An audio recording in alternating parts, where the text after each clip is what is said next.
real vibe, got the 1942 pouring in my cup. In the session, real loud, good gas, yeah, you know we about to roll it up. Bring the bottles to the session, big tab, go ahead and just live it up. Get lit one night, after that, we can go ahead. What's going on? What's going on? It's your boy Iconi, and we here on 95 South Podcast. First and foremost, I gotta thank God for this opportunity to be here once again. And before I even get into all the way, before I introduce my brother, I have to say, starting off this show, rest in peace to a young man that was like a son to me, and he was like one of my kids' best friends. He was shot and killed late last night. And they found him this morning. And so, it's been a rough day for us, but I couldn't go further without mentioning that young man, because even though he was, a lot of people know he was in the streets, he was a very vibrant, like lively. Every time you see him, he was always in a good mood. He always put others in a good mood. So he was never down. He was never unhappy around other people. I don't know what he had going on in his personal life, but he was always an upbeat young man, and he brought a lot of energy and life to other people. So I just want to say rest in peace to Adonis Williams, and just send prayers to his family. So anyway, I want to introduce today my brother from another mother, my road dog, my right-hand man, King Jacob, Mr. Personality himself. What's going on, brother? What's happening, man? What's happening, man? First and foremost, man, I just want to thank God for another opportunity to get it right. Anytime we on this side of the dirt, then we need to be thankful. And so, RIP to your godson, Mr. Williams. My condolences for, your family and his family as well. It's never easy losing someone you love. Yes, sir. But yes, sir. We here, man. We blessed by the best, and we pushing forward, man. And as my little homeboy said, y'all haters can't hold me back. Hey, we in the building. That's all I can say. We in the building, and I got somebody in the building tonight. I have come to know her. We have, come to rock with one another. We cool. We always gonna rock. None other than Miss Tiffany is in the building. What's happening? What's up? Good evening, y'all. How's everybody doing? Good. My prayers good. and condolences also with you and your relatives and your family and friends too.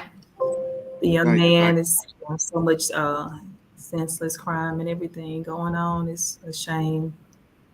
Mm-hmm. It's sad. So, we have Miss Jacob. Tiffany. And so, how can I even say it's national recording artist, author, actress, model, educator, God's daughter, most of all God's daughter. Say that. Most of all God's daughter. And she just a well-rounded person. She's a people person, and with all that she's done in her career, she still remains humble. She still gives all the glory to God, and she always tell you it ain't nothing that I did. You know what I mean? So, welcome to the 95 South Podcast. We're glad to have you. How are you? I'm good. I like that name too, 95 South. I remember the 95 South group back in the day. Right. Yeah. Yeah. That's what I'm talking about. So, what's interesting to me about you is a lot of people, know that you was first, gospel female, a rap artist that was nominated for a Stella. They see you all over the globe. They see you put out these banging tracks, but a lot of people don't know your backstory and how you had to get there in the struggle. And so if you can enlighten us about how you became Miss Tiffany, who she is and what she represents, and just give us a brief synopsis of your backstory. Yeah, so I'm from Mississippi, Jackson, Mississippi, born and raised. Yeah, it's definitely been a struggle, just even in that, being a woman in ministry in the Bible Belt, and God calling me into the ministry of hip hop. I used to be a secular artist back in the day when I was in college, student at Tougaloo College, and I was riding in the car one day with some of the members of a group that I was in when I was a secular artist, and we were in a bad accident. Changed my entire life. I had a lot of um, internal injuries from that accident: brain injury, spinal cord injury, just a lot of injuries. And doctors, were saying that I was clinically brain dead, and that I would be in a vegetative state. Told my mom that she was going to have to take care of me for the rest of my life, and things were just looking bad at that time. And so when I came out of that, out of the coma and off life support and all of that stuff, there was no way, that I was going to continue to use my gifts and my talents to glorify things, of the world, and lustful things of that nature. So I just laid the gift down. I stopped writing songs. I stopped rapping. I stopped going to the recording studio. I stopped hanging around those environments and stuff like that. I focused still on school, on my academics, things that were positive, family, you know what I mean? And about 9 years after that, I was sitting in the parking lot at the Salvation Army. My grandmother had just passed, and just, feeling really bad. And God spoke to me, and he told me that, that I was going to start back rapping. And I really thought it was the devil talking to me. I was like, God wouldn't tell me to start back rapping, And he was like, this time you're going to spread the gospel. You're going to spread the message of Jesus. I'm going to send you to the nations. And I was like, well, the devil wouldn't tell me to do that either. So what is this? What's going on? He continued to pour into me and speak and show me these things. And I had these visions. And I went and bought this notebook and this pen. And I just prayed, and I was like, Lord, I can't do this on my own. Like, I don't know how I'm going to do this. And I'm definitely going to need you to, be at the forefront of this thing. And especially if you send me back into an industry like the music industry. And especially, I felt like, I almost tried to disqualify myself, and I was like, Lord, I haven't been praying like I should, I haven't been reading my Bible like I should, I haven't been going to church like I should, and I haven't been doing this, haven't been doing that. And the Holy Spirit was just like, stop, because you want to do, it's in your heart to do what God is calling you to do. And I was just like, well, Lord, whatever you tell me to do, I'll do it. And whatever you tell me to say, I'll say it. And wherever you tell me to go, I will go. I just need for you to put me in the right place at the right time with the right people, and I'll do it, and I will go. And that was in January. That was 10 years ago. And I will say that it has been quite the journey. You see the plaques and stuff on the wall. I've made some history in Mississippi and in the gospel music industry. I've become Mississippi's first multi-award winning Christian hip hop artist / gospel rapper. I was the first female gospel rapper to ever perform on the Dr. Bobby Jones show. I was the first female rapper to ever receive an official nomination from the Stellar Gospel Music Awards. My music led me into modeling. The modeling led me over into acting. I've been featured I was on 2 episodes of Empire, season 4, episodes 8 and 16. Queen Sugar, NCIS, New Orleans. Hulu had a series called The First. I also have lead roles in some independent films that are still in post-production right now. One is set to start shooting pretty soon. I'm an author now. I've published 3 books. I have 2 children's books. Everything is available on Amazon under Tiffany Coleman McGee, MCGEE. I've done quite a bit. My first EP, which got the Stellar nomination, is entitled I Ain't Preaching to the Choir. It's a charge to the body of Christ to come outside of the 4 walls and meet people where they are, which is what I did. Came outside of the church and, did street evangelism, but I also went back into the church as well. And they, I received rejection at first and opposition, but then they turned around and embraced me and even honored me in some regard.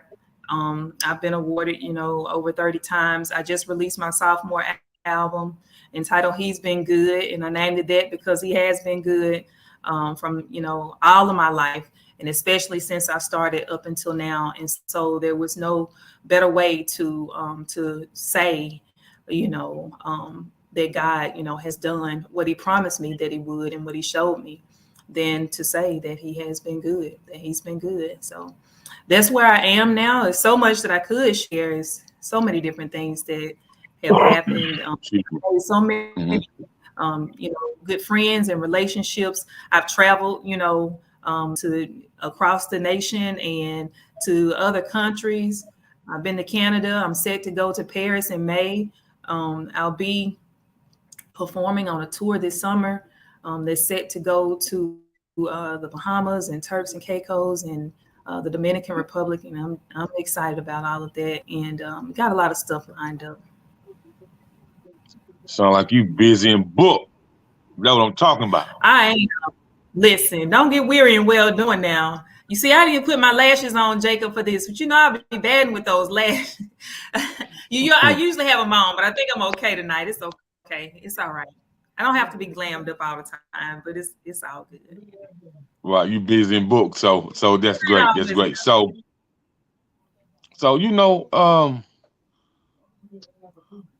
how many times have you charted?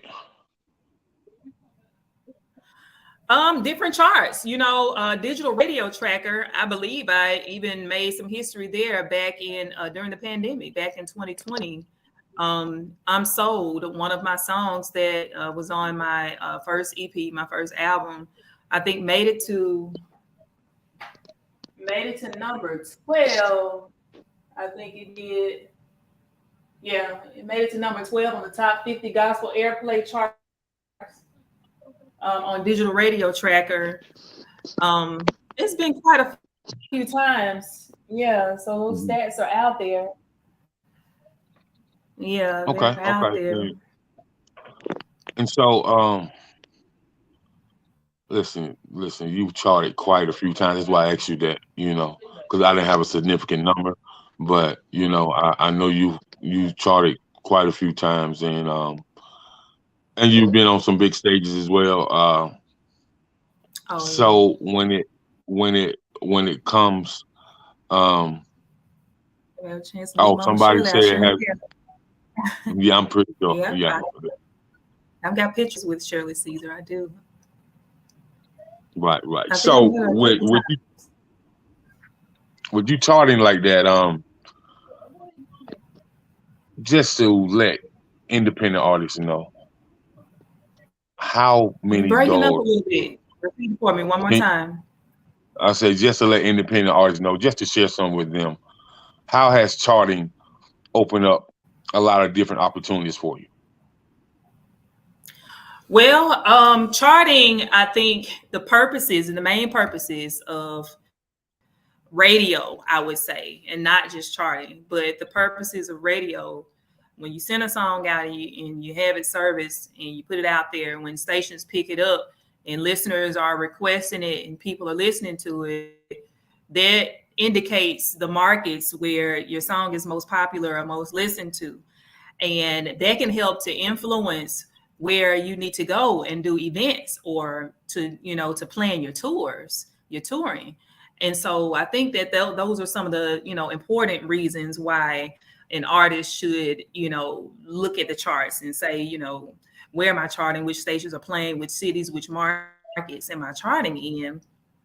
But charts can also be good, especially around the time when certain award submissions, award platforms, and submissions or eligibility periods are open, because some of them may require you to be within a certain bracket of charting, numbers. And so that's always a plus as well if you plan on submitting to those platforms. Then being on those charts and being within that range of numbers that they require can also help you out if that's something that you're looking forward to doing, right? And then of course, then everybody also loves to commemorate their work. So if you make it to a certain place on the chart, then you can always commemorate with a plaque and get a chance to, show your work. Right. And just to just for you to explain that and just to share that are jewels that a lot of people don't get. And so when you first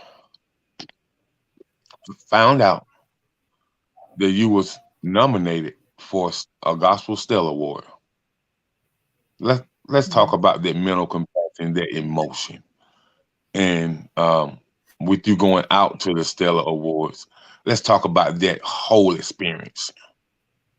Yeah. So I was shocked. I was shocked. Like had to work really hard, first of all. So you go to the first round, you get on the ballot for the first round or whatever, and it's open to just to members only. And you have to make it through the membership. And it's a thing, like, that's why it's great to go to conferences, and it's great to go to workshops, and it's great to go to the Stellar Awards and attend these events and activities, and bowling at events and stuff that they have, or different showcases that they have, because the members are attending these events, right? So some people don't see Hmm. the sense in going if they're not a member, or if they're not nominated or something like that. But you go to network and to start to build relationships, and to you could also put your music into some of these people's hands. These people are radio, they're other artists, they are program directors, they are label Hmm. heads, and so all of them are there. And so there's the perfect chance to be able to be in the room with these people, because they are in just regular events, right? Some of them, if they Yeah. show up. But now you ain't trying to get up to Motown, because Motown is in the room, you know what I mean, in the same room that you have access to. And so it's always great to just to be able to go, if you're able to attend, to network, right? So they get a chance to know you, they see your face. If you end up on the ballot, then they remember your name. Or if you started to have these conversations and build these relationships with them, they see your name, then there's a great chance that they may support you and they may vote for you. And that helps you to push you to the second round, right? And Hmm. so you get to the second round, opens up to the public. So now you got the membership voting, and then you got the public voting as well. And you really got a campaign then. So you got social media, you got your family, you got your friends, you got churches, and whatever other strategies that you may come up with. And so I had to work really, really, really hard, like, Hmm. day and night, every day, for as long as that submission period was open, every day. There was no day off at all. None. And I don't have a team. I've been a one-woman show. I have, people now who are helping me now, but at that time, it was really more of a one-woman show. And I was getting it all done, and every now and then I had some people who would help to pitch in. Um, yeah. So when I found out, that I had made it, to the first round, I was really excited, that they had actually, had accepted it. And then, so when I made it to, the second round, I was like, okay, all right, we working. And when they made the announcements, I did not know, that I had made it. Someone called me on the phone and said, congratulations on your Stellar nomination. And I was like, what? And they were like, yeah, you can go look on, you can go look it up. And so I was on the phone with them and put them on speaker, going to the website, no, and saw my name under the Rap Hip Hop CD of the Year. And I was blown. I couldn't believe it. I was happy. And it was crazy, it was crazy. And, honestly, some people were happy for me. I got to be honest about this. I can tell the truth and shame the devil. I got to be honest about this. But then some people fought me, you know what I mean? And it was nothing but the enemy just working through people. Not an enemy, or work through people who are close to you sometimes. and they don't realize the error of their ways, and that the enemy is really using them to try to, knock you off track or try to distract you. It was really just a bunch of distractions and stuff or whatever that was trying to come my way and trying to discourage me or whatever, trying to steal my joy and stuff or whatever. So that happened too, so it was like mountains and valleys at the same time, you know what I mean? But anyway, I pressed through. God, made provisions every step of the way, in every single area. And I went and we walked the red carpet, and I had all players in place that I needed. It was stuff that I did not know that I needed, for the experience. And it was people who was watching me, on social media, or, were kind of involved in the process with me going there. And it was things that I did not know because I'd never walked in a red carpet before officially, like on that level. And because they had been in the game for so long, they was like, okay, well, you're going to need PR, right? You're going to need such. I was like, I didn't know that, and they was like, okay, let me connect you to such and such and so, because they're going to be there. I'm not going to be there, this year, but I got some friends, and I'm going to ask them to do a favor or whatever. And we'll make sure that you're taken care of when you get there. I mean, God was just looking out, and people were looking out. And so I had everything that I needed, when I got there. And it was a great experience. It was a blessing. I had a couple friends, made a couple friends. And it was crazy is I was just recently at the Golden Triangle Music Awards this past weekend, and on Friday and on Saturday. And I won. It was my second time winning Gospel Rap Artist of the Year, but I won Gospel Rap Artist of the Year. And there was a lady who I did not know who walked up to me, and she wanted to interview me. She was a radio person from Houston, from Texas. She was here in Mississippi. And she was like, can I interview you? And I was like, sure. And so we did the interview, and she introduced herself and everything. And we finished up, and she was like, yeah, I remember you. She said, you were on the red carpet at the Stellars in 2019. And I was like, what? She remembered me from all the way from back then.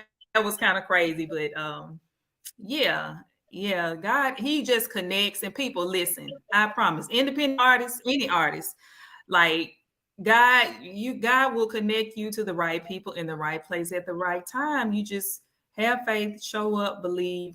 Don't get weary in well doing, keep the faith. I know it's discouraging at times.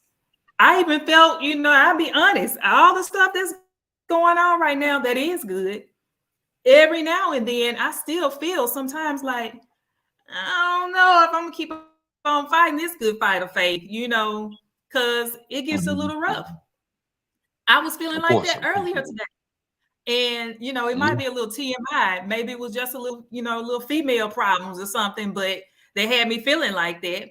But, I was just like, I don't know how much, am I going to get this thing 3 more years, 5 more years, or the next 10 years and then cap it off? I'll go as long as God tells me to go, for sure.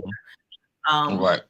Yeah, you have to keep going, because that lady, is also now having conversations about some other stuff too, that's gonna benefit, both ends. And so, God, he just couldn't, he is a continual God, and he doesn't end. He's eternal, and he just does not stop. And it's his will, is his glory, and it's not just my story, it's his story too. And he's connecting. And so one thing that I do make sure that I do is, because somebody else is reaching their hand out to help me, is that I also have my other hand open, helping somebody else as well. That's right. Right? That's right. Always advice, answering questions, and empowering others with knowledge, with wisdom, and encouragement. Yep. That's right. So appreciate you sharing that. Icon, jump in, man.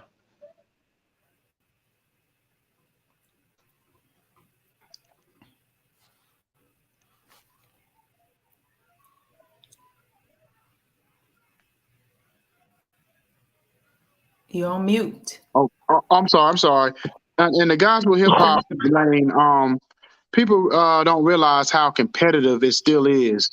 and in that area. So what was adjustments you had to make, or what did you have to learn, as far as being a hip hop artist, what that entailed?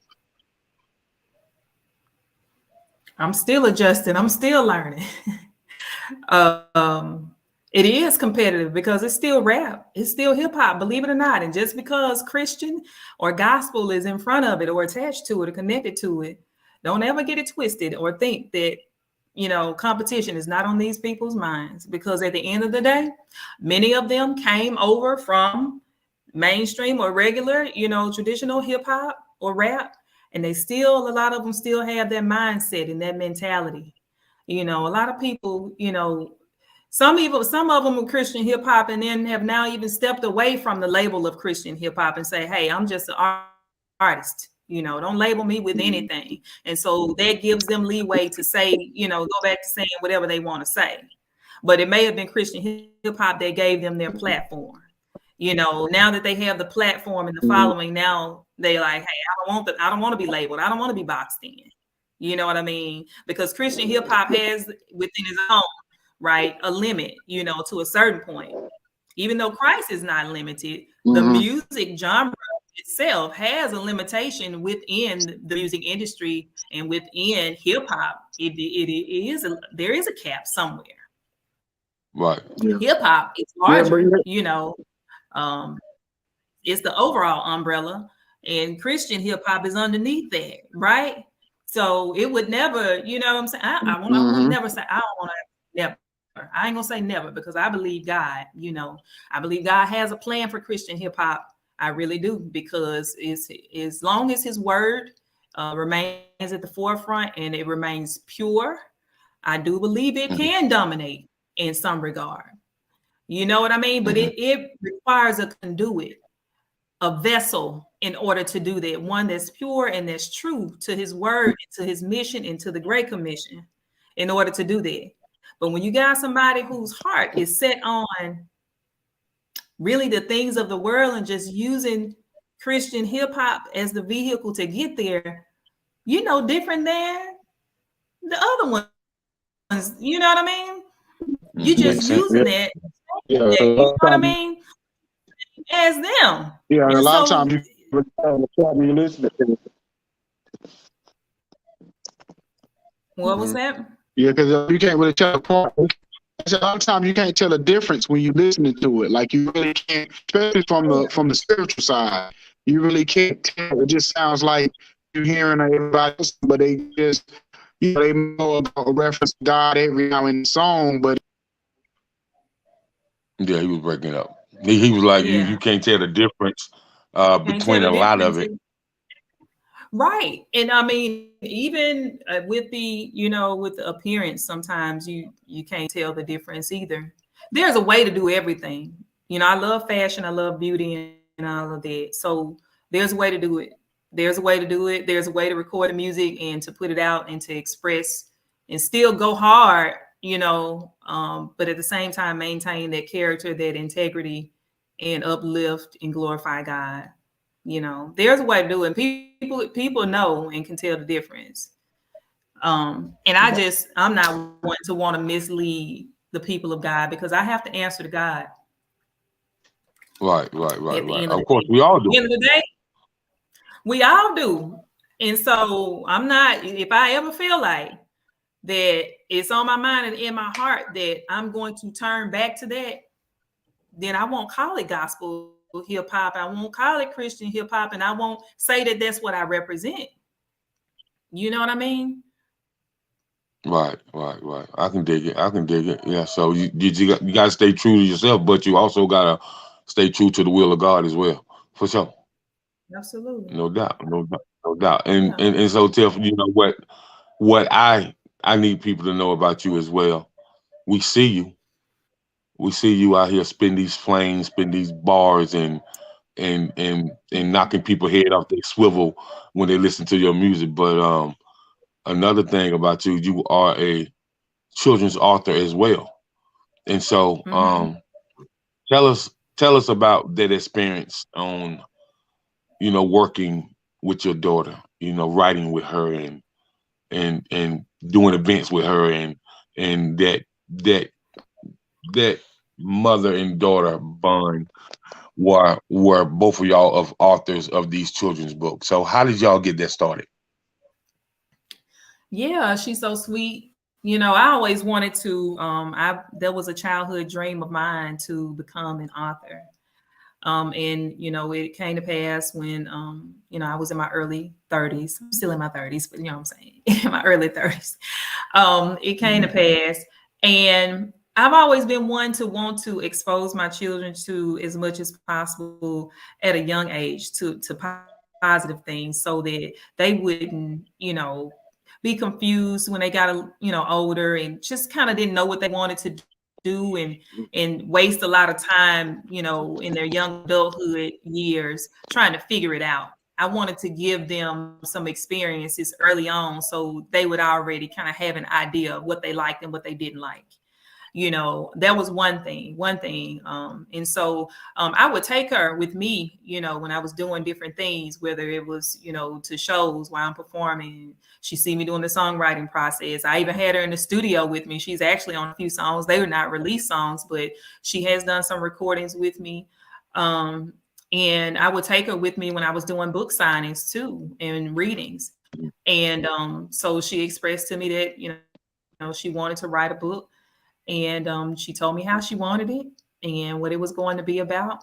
And I sat down with her, and we kind of sketched it out, and you know, and wrote what the storyline was going to be about. And I sent it to the illustrator, and sent me some sketches back, and my daughter had to approve them and say, you know, she even, you know, from down to the color of the clothing and everything, the clothes that the doll had on in the book and all of that stuff.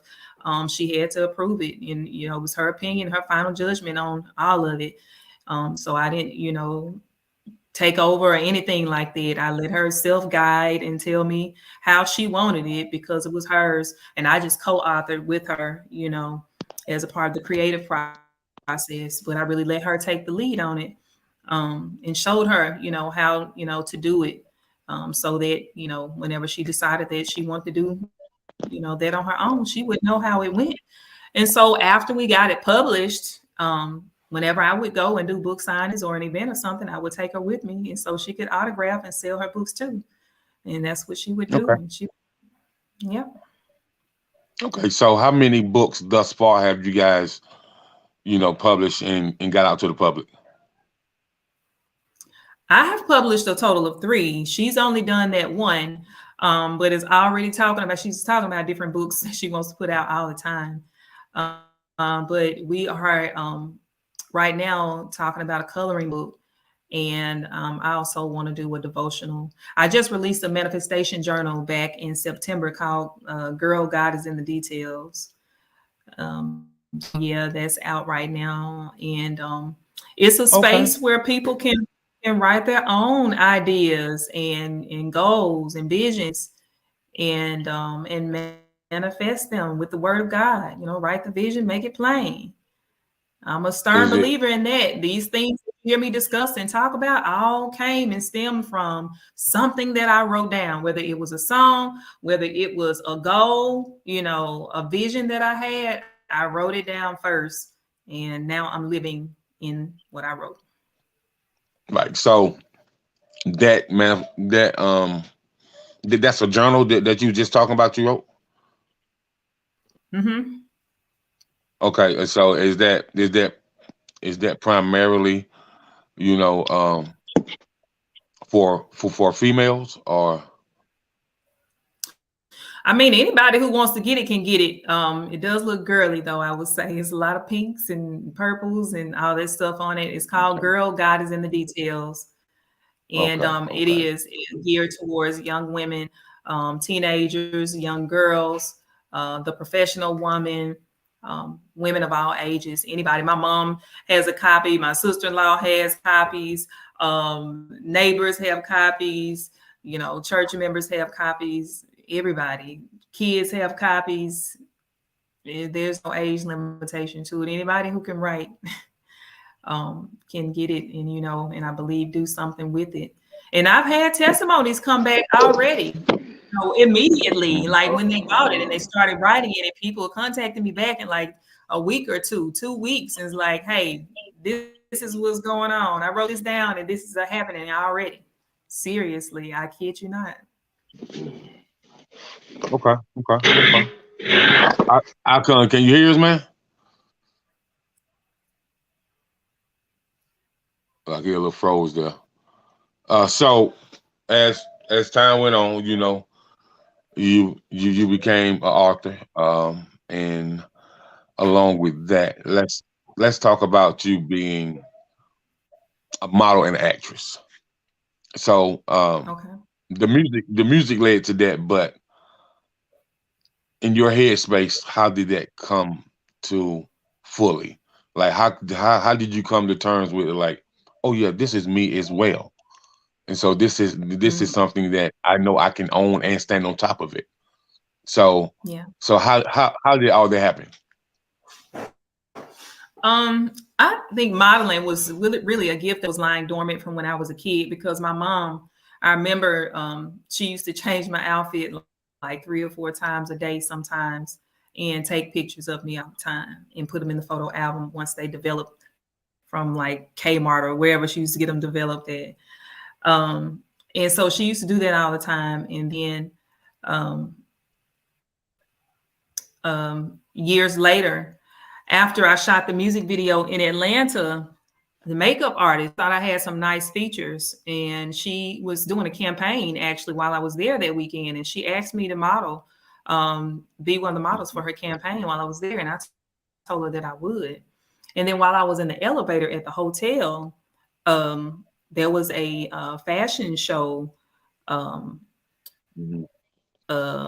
what was she? She was running a fashion show there and host, and she was like, hey, are you a model? And I was like, yeah. And she was like, well, I have a show that I'm doing, and can you come, and this and that. But the time didn't line up because I had to get back, to Jackson, and I was in Atlanta, so her show was going to be later on that night, and by that time I would be back on the road. But we exchanged information, and we've been in contact ever since. She actually lives in Ghana right now. She's in Africa doing fashions and all that stuff, whatever. She's a fashion designer. So anyway, yeah, so I got my first modeling gig with the makeup artist while I was there in Atlanta. And so when I got back home to Jackson, I was like, maybe, there's something to this, because people kept stopping me while I was in Atlanta. And I'm like, well, Atlanta's already, popping and got plenty of, beautiful women and models and people that's got, creativity going, and creative directors and, all these creatives and everything. But it was something, about it while I was there. And it was definitely just like a wind or something. And so when I got back to Jackson, I started releasing some of the images that I took while I was there. And photographers here, started to reach out, boutiques and stuff. And so we started to exchange, our services. Like I would model, they would provide the clothing and everything. I would bring, like my own shoes and stuff, come with my hair and makeup done. And they would provide the clothing and accessories and everything. And, provide me with the pictures, and they would use them to promote their clothing, promote their photography services. And then I was building my portfolio with the images and stuff. And so that's how that worked out as far as modeling. And then while I was shooting with one of the photographers, he was like, have you ever thought about acting? You look great on frame. And, I think you should, consider it. And I was like, yeah. When I was younger, I always thought that, I would have to move to Los Angeles because I want to be in Hollywood. And he was like, no, you don't have to move. And I'm going to send you some instructions and stuff. And he was like, follow them and let's just see what happens. You never know, And so he sent them to me and I completed it. And the next day I was working, on the road with my mom, and I got a call, phone rang, and it's a, 504 area code. I'm like, who is this? So I pick up, and it's a casting agency for Queen Sugar.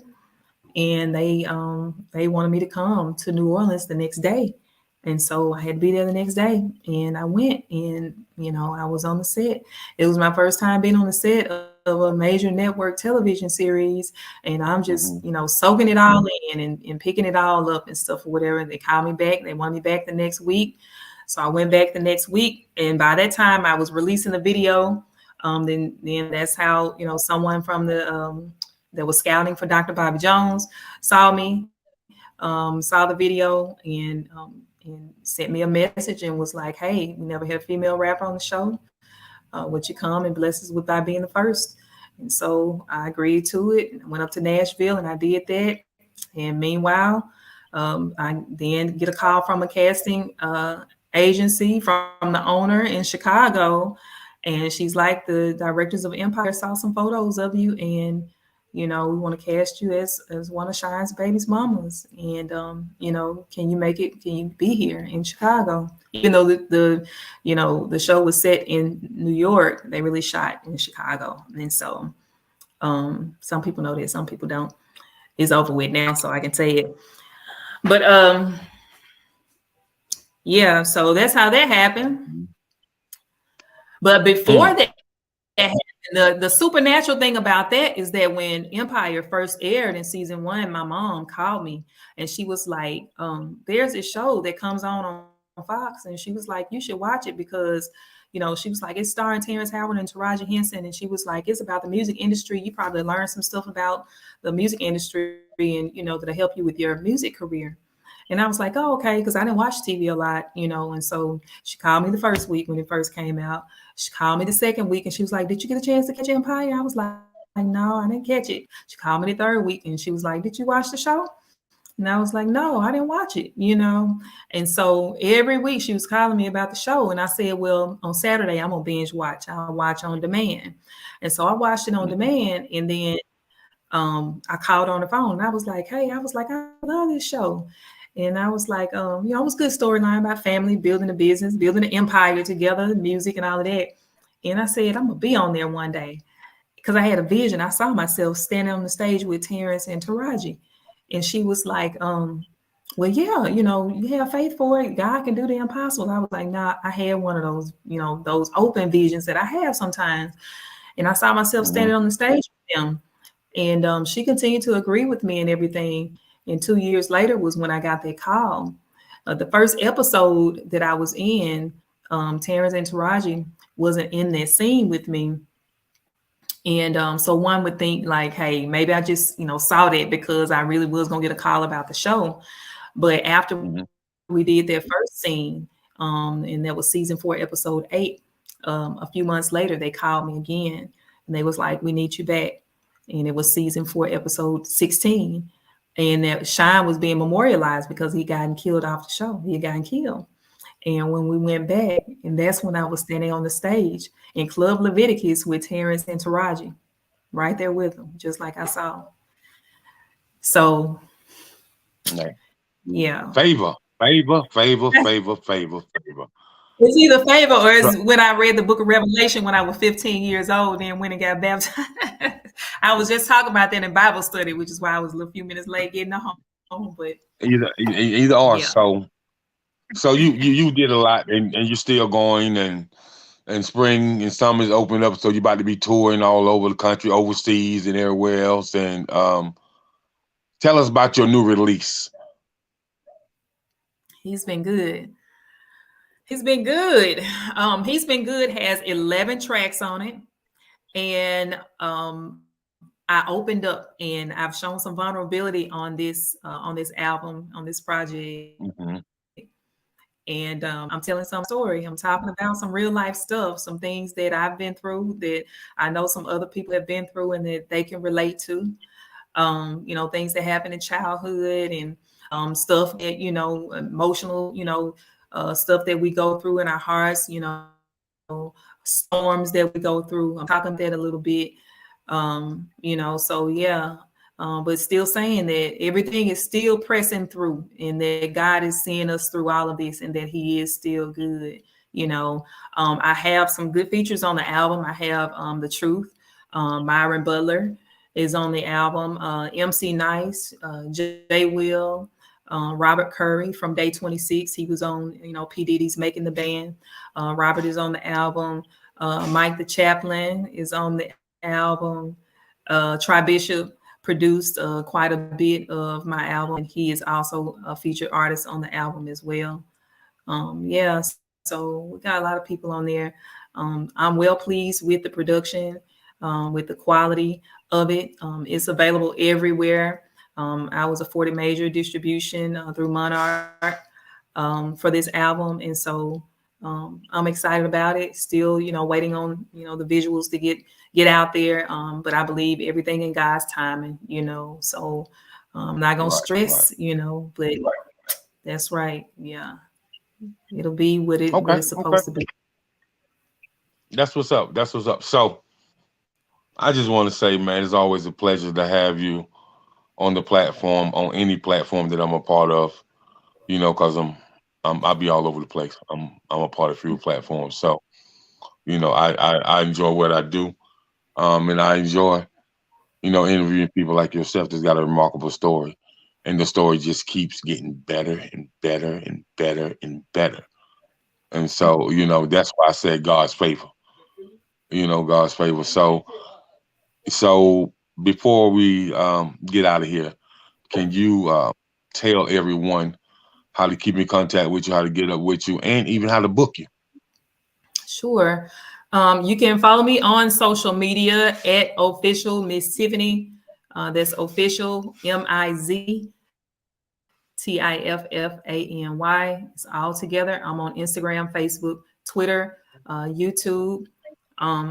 And when you go to my social media profiles, in my profile, there is a link there that has a booking link within that link. And so if you want to book me, you can just, go to that link tree, and the booking link is within that link tree. My music links are there. Everything is there. It's a one-stop shop. The book links are there. My biographical information is there. Everything you want to know and find out is in that one link on my social media profiles. All right. You heard it first. The 95 South Podcast, live with Miss Tiffany. So we want to thank you all for tuning in. Want to say stay blessed, stay safe. Most of all, stay encouraged. Peace, blessings. We out of here.